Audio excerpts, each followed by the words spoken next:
ನಮಸ್ಕಾರ. ಇವತ್ತಿನ ನಮ್ಮ ಈ ವಿಶೇಷ ವಿಶ್ಲೇಷಣೆಗೆ ಸ್ವಾಗತ. ಮೇಲ್ನೋಟಕ್ಕೆ ಇದೊಂದು ಮುಗ್ಧ ಪ್ರಾಣಿಗಳ ಕಥೆಯಂತೆ ಕಾಣಬಹುದು, ಆದರೆ ಇದರ ಆಳಕ್ಕೆ ಹೋದರೆ 19ನೇ ಶತಮಾನದ ಯುರೋಪಿಯನ್ ವಸಾಹತುಶಾಹಿಯ ಅತ್ಯಂತ ಪ್ರಬಲವಾದ ವಿಮರ್ಶೆ ನಮಗೆ ಸಿಗತ್ತೆ. ಬನ್ನಿ, ಕೇವಲ ಕಥೆಯಂತೆ ಕಾಣುವ ಈ ಇತಿಹಾಸದ ಕರಾಳ ಮುಖವಾಡವನ್ನು ಬಿಡಿಸಿ ನೋಡೋಣ. ಈ ಚರ್ಚೆಯನ್ನು ಶುರು ಮಾಡೋದಕ್ಕೂ ಮುನ್ನ ಕಥೆಯ ಕೊನೆಯಲ್ಲಿ ಬರುವ ಒಂದು ಅದ್ಭುತವಾದ ಆದರೆ ಮೈ ಜುಮ್ ಅನ್ನಿಸುವಂತಹ ಸಾಲನ್ನ ಒಮ್ಮೆ ಗಮನಿಸೋಣ.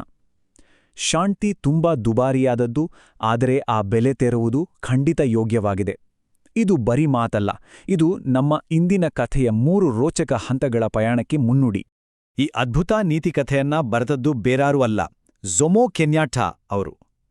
ಕೀನ್ಯಾದ ಕಿಕುಯು ಜನಾಂಗದವರು ಆ ಸಮಯದಲ್ಲಿ ಯುರೋಪಿಯನ್ ವಿಸ್ತರಣೆಗೆ ಸಿಲುಕಿ ತಮ್ಮ ಸ್ವಂತ ಭೂಮಿ, ತಮ್ಮ ಸಂಪ್ರದಾಯಗಳನ್ನ ಕಳ್ಕೊಳ್ತಿದ್ದಾಗ ಅವರ ಮನಸ್ಥಿತಿ ಹೇಗಿತ್ತೋ, ಆ ನೋವು, ಆ ಆಕ್ರೋಶವನ್ನ ಅಕ್ಷರಶಃ ಬಿಂಬಿಸೋಕೆ ಈ ಕಥೆಯನ್ನ ರಚಿಸಲಾಯಿತು. ಇದು ಕೇವಲ ಕಥೆಯಲ್ಲ, ಇಡೀ ಆಫ್ರಿಕಾದ ಹೋರಾಟದ ನೈಜ ಧ್ವನಿ.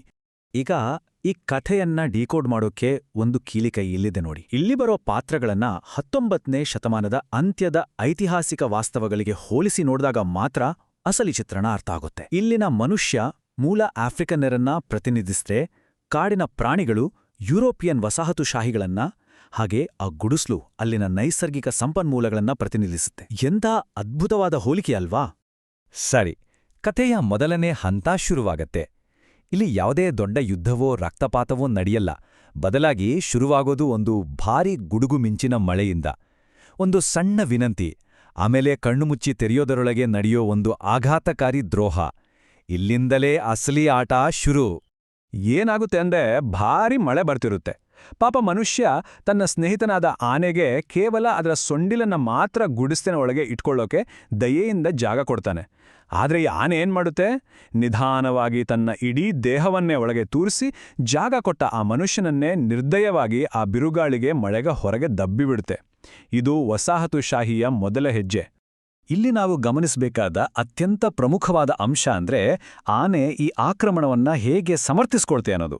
ಅದು ಹೇಳುತ್ತೆ, ನನ್ನ ಪ್ರೀತಿಯ ಸ್ನೇಹಿತ, ನಿನ್ನ ಚರ್ಮ ನನಗಿಂತ ಗಟ್ಟಿಯಾಗಿದೆ, ಆಲಿಕಲ್ಲು ಮಳೆಯಿಂದ ನನ್ನ ಸೂಕ್ಷ್ಮವಾದ ಚರ್ಮವನ್ನ ರಕ್ಷಿಸ್ಕೊಳ್ಬೇಕಾಗಿದೆ ಅಂತ. ಎಂಥ ವಿಕೃತ ತರ್ಕ ನೋಡಿ. ಆಕ್ರಮಣ ಮಾಡಿದವನೇ ತನ್ನನ್ನು ತಾನು ಪಾಪದ ಸಂತ್ರಸ್ತನಂತೆ ಬಿಂಬಿಸ್ಕೊಳ್ಳೋ ಕುತಂತ್ರ ಇದು. ಇಲ್ಲಿಂದ ಕಥೆ ತನ್ನ 2ನೇ ಹಂತಕ್ಕೆ, ಅಂದ್ರೆ ತೀವ್ರತೆಯ ಘಟ್ಟಕ್ಕೆ ಕಾಲಿಡುತ್ತೆ. ಕೇವಲ ಒಂದು ಗುಡಿಸಿನ ವಿವಾದವಾಗಿದ್ದದ್ದು ನೋಡ್ತಿದ್ದಂತೆ ಹೇಗೆ ಒಂದು ದೊಡ್ಡ ವ್ಯವಸ್ಥಿತ ಶೋಷಣೆಯಾಗಿ ಬದಲಾಗುತ್ತೆ ಅನ್ನೋದನ್ನ ನಾವೀಗ ನೋಡ್ಬೋದು. ಇಲ್ಲಿಂದ ನ್ಯಾಯ ಒದಗಿಸೋ ಪ್ರಕ್ರಿಯೆ ಸಂಪೂರ್ಣವಾಗಿ ಒಂದು ಹಾಸ್ಯಾಸ್ಪದ ನಾಟಕವಾಗಿ ಮಾರ್ಪಡುತ್ತೆ. ಏನಾಗುತ್ತೆ ಅಂದ್ರೆ, ಕಾಡಿನ ರಾಜನಾದ ಸಿಂಹ ಶಾಂತಿ ಕಾಪಾಡೋ ನೆಪದಲ್ಲಿ ಒಂದು ನಿಷ್ಪಕ್ಷಪಾತ ತನಿಖಾ ಆಯೋಗವನ್ನ ನೇಮಿಸುತ್ತೆ. ಆದ್ರೆ ಆ ಆಯೋಗದ ಸದಸ್ಯರ ಪಟ್ಟಿಯನ್ನ ಒಮ್ಮೆ ನೋಡಿ. ಘೇಂಡಾಮೃಗ, ಕಾಡುಕೋಣ, ಮೊಸಳೆ, ಚಿರತೆ ಮತ್ತು ನರಿ ಇವರೆಲ್ಲರೂ ಆನೆಯ ಸ್ನೇಹಿತರು, ಮೇಲಾಗಿ ಬೇಟೆಗಾರರು. ಇಂಥವರ ಗುಂಪಿಂದ ಖಂಡಿತವಾಗಿಯೂ ನಿಷ್ಪಕ್ಷಪಾತ ನ್ಯಾಯ ಸಿಗೋಕೆ ಸಾಧ್ಯವೇ ಇದೆಯಾ? ಯೋಚನೆ ಮಾಡಿ. ಈ ಅನ್ಯಾಯ ಅಲ್ಲಿಗೆ ನಿಲ್ಲಲ್ಲ, ಅದು ಮತ್ತಷ್ಟು ಮಿತಿಮೀರುತ್ತೆ. ತನಿಖೆ ಶುರುವಾದಾಗ ತನ್ನ ಪರವಾಗಿ ಯಾರನ್ನಾದ್ರೂ ಆಯೋಗದಲ್ಲಿ ಸೇರಿಸ್ಕೊಳ್ಳಿ ಅಂತ ಮನುಷ್ಯ ಕೇಳ್ಕೊಳ್ತಾನೆ. ಆದರೆ ಆತನ ವಿನಂತಿಯನ್ನ ನಿರ್ದಾಕ್ಷಿಣ್ಯವಾಗಿ ತಳ್ಳಿ ಹಾಕಲಾಗುತ್ತೆ. ಅದಕ್ಕೆ ಅವ್ರು ಕೊಡೋ ಕಾರಣ ಏನ್ ಗೊತ್ತಾ? ಕಾಡಿನ ಕಾನೂನಿನ ಸಂಕೀರ್ಣತೆಗರನ್ನ ಅರ್ಥ ಮಾಡ್ಕೊಳ್ಳೋಷ್ಟು ನಿನ್ನ ಕಡೆಯವರು ಸುಶಿಕ್ಷಿತರಲ್ಲ ಅನ್ನೋ ಹಸಿಸುಳ್ಳು. ಹೀಗೆ ವ್ಯವಸ್ಥಿತವಾಗಿ ಆತನ ಧ್ವನಿಯನ್ನ ಅಡಗಿಸಲಾಗುತ್ತೆ. ವಿಚಾರಣೆಯ ಸಮಯದಲ್ಲಿ ನಡೆಯೋ ನಾಟಕ ಅಂತೂ ಇನ್ನೂ ರೋಚಕವಾಗಿದೆ. ಆನೆ ಇತಿಹಾಸವನ್ನೇ ಸಂಪೂರ್ಣವಾಗಿ ತಿರುಚಿ ಹೇಳುತ್ತೆ. ತಾನು ಆ ಗುಡಿಸಲು ಹಾರಿ ಹೋಗೋದನ್ನ ತಪ್ಪಿಸೋಕ್ ಬಂದ ರಕ್ಷಕ ಅನ್ನೋ ಥರ ಗರ್ವದಿಂದ ಪೋಸ್ ಕೊಡುತ್ತೆ. ಆದರೆ ಪಾಪ ಮನುಷ್ಯ ತನ್ನ ಕಡೆಯ ಸತ್ಯವನ್ನ ಹೇಳೋಕ್ ಬಾಯ್ಬಿಟ್ಟ ತಕ್ಷಣ ಅದು ಅಪ್ರಸ್ತುತ ವಿಷಯ ಅಂತ ಹೇಳಿ ಆತನನ್ನು ಸುಮ್ನಾಗ್ಸಲಾಗುತ್ತೆ. ಅಂತಿಮವಾಗಿ ತೀರ್ಪು ಹೊರಬೀಳುತ್ತೆ. ಇದನ್ನ ಸಂತ್ರಸ್ತನನ್ನೇ ದೂಷಿಸೋ ಕಲೆಗೆ ಒಂದು ಅತ್ಯುತ್ತಮ ಉದಾಹರಣೆ ಅನ್ಬೋದು. ಮನುಷ್ಯನ ಹಿಂದುಳಿದ ವಿಚಾರಗಳಿಂದಲೇ ಈ ತಪ್ಪು ತಿಳುವಳಿಕೆ ಉಂಟಾಗಿದೆ ಅಂತ ಹೇಳಿ ಆ ಗುಡಿಸಲನ್ನ ಆನೆಗೆ ಬಿಟ್ಕೊಳ್ಳಲಾಗುತ್ತೆ. ಮನುಷ್ಯನಿಗೆ ಹೋಗಿ ಇನ್ನೊಂದು ಗುಡಿಸಲು ಕಟ್ಕೋ ಅಂತ ಪುಕ್ಸಟ್ಟೆ ಸಲಹೆ ಬೇರೆ. ಇಂತಹ ಕುತಂತ್ರಗಳು ಇಂದಿಗೂ ಕೂಡ ಅನೇಕ ಶೋಷಿತ ವ್ಯವಸ್ಥೆಗಳಲ್ಲಿ ನಮ್ಗೆ ಕಾಣಸಿಗುತ್ತೆ ಅಲ್ವಾ? ಇಲ್ಲಿಂದ ಸುಲಿಗೆಯ ಒಂದು ನಿರಂತರವಾದ ದಣಿಸುವ ಚಕ್ರ ಶುರುವಾಗುತ್ತೆ. ಮನುಷ್ಯ ಮತ್ತೆ ಕಷ್ಟಪಟ್ಟು ಹೊಸ ಗುಡಿಸಲು ಕಟ್ತಾನೆ. ಈ ಬಾರಿ ಘೇಂಡಾಮೃಗವೋ ಕಾಡುಕೋಣವೋ ಬಂದು ಅದನ್ನ ಕದಿಯುತ್ತೆ. ಮತ್ತೆ ಆ ಪಕ್ಷಪಾತಿ ಆಯೋಗ ಅದೇ ಪ್ರಾಣಿಗಳ ಪರವಾಗಿ ತೀರ್ಪು ನೀಡುತ್ತೆ. ಕಾಡಿನ ಎಲ್ಲಾ ಪ್ರಾಣಿಗಳಿಗೆ ಗುಡಿಸಲು ಸಿಗೋವರೆಗೂ ಇದೇ ಪ್ರಹಸನ ಮುಂದುವರಿಯುತ್ತೆ. ಇದು ವ್ಯವಸ್ಥಿತ ಶೋಷಣೆಯ ನಿಜವಾದ ಮುಖ. ಹೀಗೆ ಪದೇ ಪದೇ ಮೋಸ ಹೋದಾಗ ಮನುಷ್ಯನಿಗೆ ಒಂದು ಕಠೋರ ಸತ್ಯ ಅರಿವಾಗುತ್ತೆ. ಈ ಇಡೀ ವ್ಯವಸ್ಥೆಯನ್ನೇ ಕೇವಲ ಆ ಪ್ರಾಣಿಗಳಿಗೆ ಅನುಕೂಲ ಮಾಡಿಕೊಡೋಕೆ ಮತ್ತು ತನ್ನನ್ನ ವಂಚಿಸೋಕೆ ಮಾತ್ರ ವಿನ್ಯಾಸಗೊಳಿಸಲಾಗಿದೆ ಅನ್ನೋದು ಅವನಿಗೆ ಸ್ಪಷ್ಟವಾಗುತ್ತೆ. ಈ ಜ್ಞಾನೋದಯವೇ ನಮ್ಮ ಕಥೆಯ ಮೂರನೇ ಹಾಗೂ ಅಂತಿಮ ಸ್ಫೋಟಕ ಘಟದತ್ತ ನಮ್ಮನ್ನ ಕೊಂಡೊಯ್ಯುತ್ತೆ.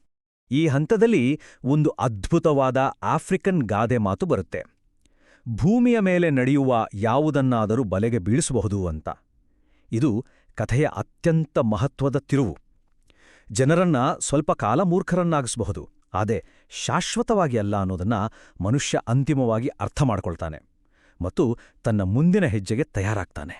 ಆ ಪ್ರಾಣಿಗಳ ದುರಾಸೆ ಎಷ್ಟಿದೆ ಅಂತ ಮನುಷ್ಯನಿಗೆ ಚೆನ್ನಾಗಿ ಗೊತ್ತಿರತ್ತೆ. ಅದನ್ನೇ ಬಂಡವಾಳವಾಗಿ ಇಟ್ಕೊಂಡು ಆತ ಒಂದು ಬೃಹತ್ತಾದ ಅತ್ಯುತ್ತಮವಾದ ಗುಡಿಸಲನ್ನ ಕಟ್ತಾನೆ. ನಿರೀಕ್ಷೆಯಂತೆ ಆ ಕಾಡಿನ ಆಳುವ ಪ್ರಾಣಿಗಳೆಲ್ಲ ಅತ್ಯುತ್ತಮ ಜಾಗಕ್ಕಾಗಿ ಜಗಳವಾಡ್ತಾ ಆ ಗುಡಿಸಲಿನೊಳಗೆ ನುಗ್ತಾವೆ. ಸರಿಯಾಗಿ ಅವರೆಲ್ಲರೂ ಒಳಗೆ ಸಿಕ್ಕಿ ಬಿದ್ದಾಗ ಮನುಷ್ಯ ಆ ಗುಡಿಸಲಿಗೆ ಬೆಂಕಿ ಹಚ್ಚಿಬಿಡ್ತಾನೆ. ಕಾಡಿನ ಆ ಸಂಭಾವಿತರೆಲ್ಲರೂ ತಮ್ಮ ಸ್ವಂತ ದುರಾಸೆಯ ಬೆಂಕಿಯಲ್ಲೇ ಸುಟ್ಟು ಭಸ್ಮವಾಗ್ತಾರೆ. ಇದು ಕಥೆಯ ಅಂತಿಮ ಸಂದೇಶ, ಶಾಂತಿಯ ಬೆಲೆ. ಈ ಪರಿಹಾರ ಇದೆಯಲ್ಲ, ಇದು ಅತ್ಯಂತ ಹಿಂಸಾತ್ಮಕ ಮತ್ತು ಕಠಿಣವಾದದ್ದು. ಆದರೆ ನಾವು ಯೋಚನೆ ಮಾಡಬೇಕಾದದ್ದೇನೆಂದ್ರೆ, ಕಾನೂನುಬದ್ಧವಾದ ಎಲ್ಲ ಮಾರ್ಗಗಳನ್ನು ಸಂಪೂರ್ಣವಾಗಿ ಮುಚ್ಚಾಕಿದಾಗ ಅನಿವಾರ್ಯವಾಗಿ ಇಂತಹ ತೀವ್ರವಾದ ಸ್ಫೋಟ ಸಂಭವಿಸುತ್ತೆ. ಇದೊಂದು ಆಳವಾದ ಎಚ್ಚರಿಕೆ. ಈ ವಿಶ್ಲೇಷಣೆಯನ್ನು ಮುಗಿಸೋದಕ್ಕೂ ಮುನ್ನ ಒಂದು ಕಾಡುವ ಪ್ರಶ್ನೆಯನ್ನ ಬಿಟ್ಟು ಹೋಗ್ತಿದ್ದೀವಿ. ನ್ಯಾಯವನ್ನ ಒದಗಿಸಬೇಕಾದ ವ್ಯವಸ್ಥೆಯೇ ದುರ್ಬಲರನ್ನ ಸೋಲಿಸೋಕೆ ವಿನ್ಯಾಸಗೊಂಡಾಗ ಆ ಶೋಷಿತರಿಗೆ ಉಳಿದಿರೋ ಆಯ್ಕೆಗಳಾದರೂ ಏನು? ವ್ಯವಸ್ಥೆಯೇ ಒಂದು ಪಂಜರವಾದಾಗ ಸ್ವಾತಂತ್ರ್ಯದ ನಿಜವಾದ ಬೆಲೆ ಏನು? ಖಂಡಿತ ಯೋಚನೆ ಮಾಡಿ.